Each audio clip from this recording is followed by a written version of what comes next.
What is the biggest failure in modern society? Matthew Bates. From about 2009 to 2017, I listened to progressive talk radio while cooking or commuting. One of my favorite progressive talk radio hosts was Thom Hartmann. Despite the fact that we're on opposite sides of the political divide, I often found myself agreeing with him about certain problems in society.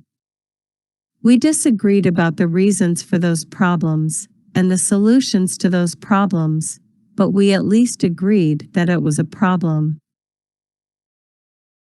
At least once per week on his show back then, he'd say some variation of, "The most dangerous substance in the world is testosterone." He is absolutely correct about that. I would just add the word unguided or unregulated in there somewhere, but he's on the right track. He noticed, as did I, as will any astute observer, that a lot of societal issues, from street crime to teen pregnancies to mass shootings, can be traced back to young men, relatively new to the world of testosterone, usually without an adequate father figure helping them cut through the testosterone fog, making unhealthy, unwise, testosterone-driven decisions. Guys ages 15 to 25, without adequate guidance from an older man who's navigated the testosterone rapids, have a disproportionate negative impact on society.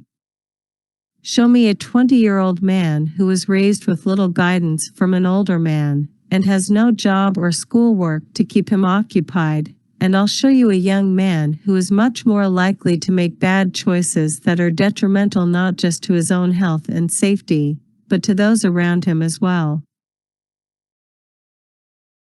And that, I think, is one of the biggest failures of modern society. Far too many young men, full of testosterone, have no idea how to handle the effects of it, have little or no guidance for it from people who've gone through it, have no other outlets for their time and energy, and create problems for the rest of society.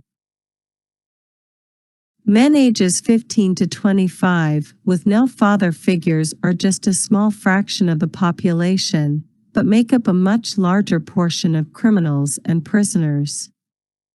At least, they were in that age range when they began their prison sentence. They also make up the majority of fathers of teen mothers who will end up raising their children on their own, continuing the cycle of fatherlessness. If you look at most other societies throughout history and around the world, there were social norms and customs to help young men, so they wouldn't cause these problems for the rest of society. That help all started with the family, the older men in the family guiding the younger men into adulthood. Modern society has really dropped that ball, and we see the negative consequences from that every time we check the news. If you were able to somehow magically filter out all of the news about crimes and other problems committed by young men without fathers, society would seem like a much safer, more positive place. It wouldn't just seem that way, it would be that way.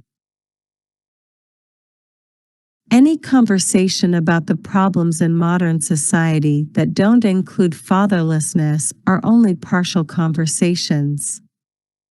It'd be like having a discussion about Mexican food without mentioning tortillas.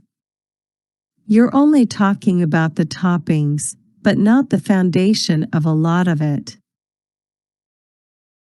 The more young men with no father figures you have in any community, the more problems that community is going to have with violence, crime, assaults, teen pregnancies, low academic achievement in school, etc.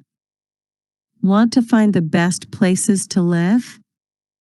Look for places where the most young men have fathers actively participating in their lives.